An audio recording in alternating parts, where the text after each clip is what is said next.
If you want to change keyboard theme on the Xiaomi 15T and 15T Pro, first of all we can open settings.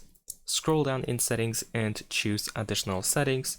Next we're gonna go to languages and input, then go to manage keyboards, and then select the Gboard because this is the default keyboard that we use on this phone. After that we have the theme option, and over here we have a bunch of different themes that we can use on our phone. So let's say I can use this gradient one over here. We can also toggle key borders if you want to, and we can easily apply the theme.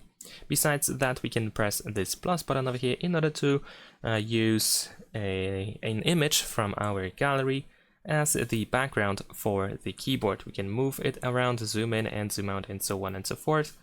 And once you adjust the image, we can go ahead and press next. We can adjust the brightness of the image and press done.